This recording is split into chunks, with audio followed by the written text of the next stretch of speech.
What happens to the other royals under King Charles III and his new slimmed-down monarchy? With the death Thursday of Queen Elizabeth II, thoughts immediately turn to her son. And the ascension of King Charles to the British throne promises to have a seismic effect on the roles of other royals orbiting the crown. Succession isn't the issue. That's a simple matter of everyone in line moving up one step as Charles becomes King Charles III. Next up, of course, is his firstborn son, Prince William, and then William's firstborn son, Prince George. And so on. Instead, the looming question is what roles and duties will be taken on by royal relatives under a king who has been vocal about scaling back the British monarchy to placate those pushing to reduce taxpayer support for the extended royal family.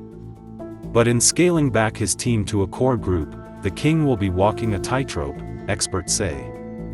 While having fewer working royals on the payroll may appeal to Republicans, such a skeleton crew may inherently detract from the pomp and circumstance that gives this centuries-old institution its magical appeal. We'll likely be seeing a smaller group representing the crown, and there will be pros and cons to that, says Carolyn Harris, historian at the University of Toronto and author of Raising Royalty, 1,000 Years of Royal Parenting.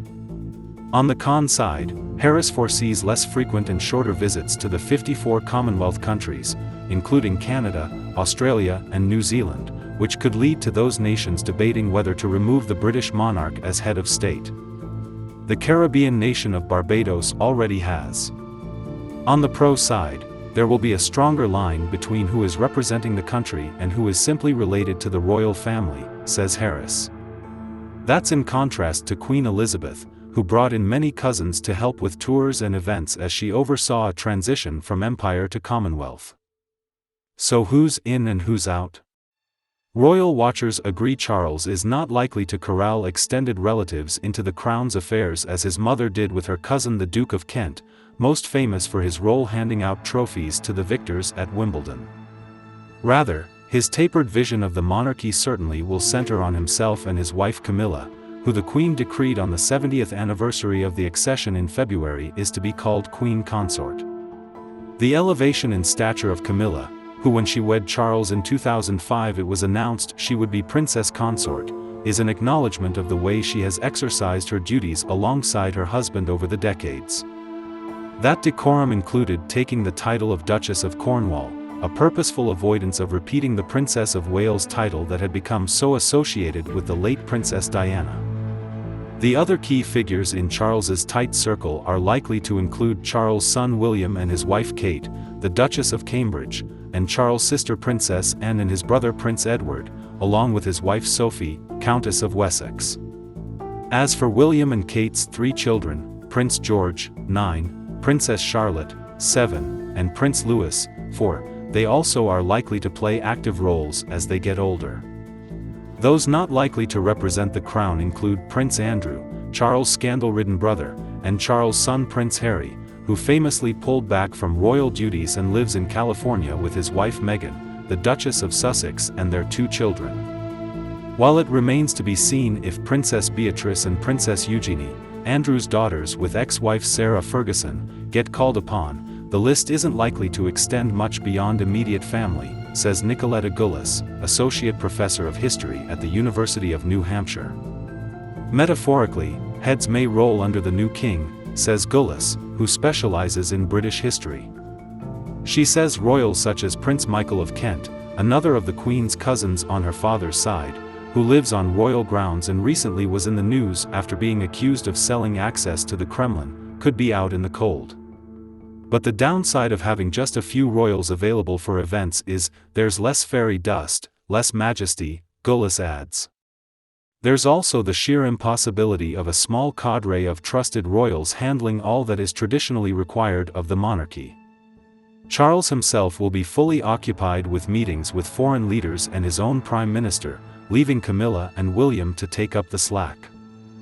How to maintain an air of majesty? Everyone is going to be working hard and walking a fine line in any slimmed-down monarchy, says Victoria Arbiter, longtime royal watcher and daughter of Elizabeth's one-time press liaison, Dickie Arbiter. Arbiter says a looming concern is maintaining an air of majesty while at the same time addressing issues ranging from politics to climate change. And if there are only a few people doing all that, it'll be easy for constituents and nations to feel slighted, she says. Another factor is age. Charles is 73, and his wife is 75. Although Elizabeth and her mother were vibrant into their 90s, it is unknown how active the new monarchy is apt to be. That will place more pressure on younger members of the royal family to be included, says Joe Little, managing editor of Majesty magazine. Charles will have his challenges. The sense that he will be ruling in a potentially crippling time for the House of Windsor is shared by royal watchers. There's still some relevance, but the age of deference is long gone, says Little. There was some thought a while ago that the king could rely on his children to help him. But with Harry and Meghan pulling back and moving away, clearly, a rethinking is in order. In keeping with a smaller monarchy, royal experts do not expect Charles to dispense titles with abandon. He may choose to bestow some of the late Prince Philip's titles on his brother Edward to bolster his status when executing royal duties.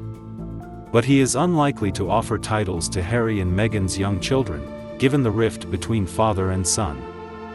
I think it's doubtful Charles will automatically make any of Harry and Meghan's children princes or princesses, says Christopher Anderson, author of several royal biographies including The Day Diana Died and William and Kate, a royal love story.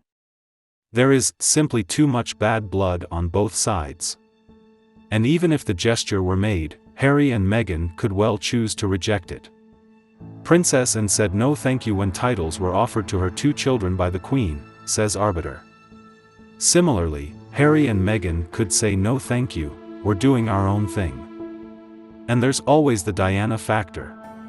Charles' reign may well last a while, given his family's good genes. But royal experts say some of the problems he is facing as he assumes the throne would likely have been skirted altogether if, and ultimately when, William became king.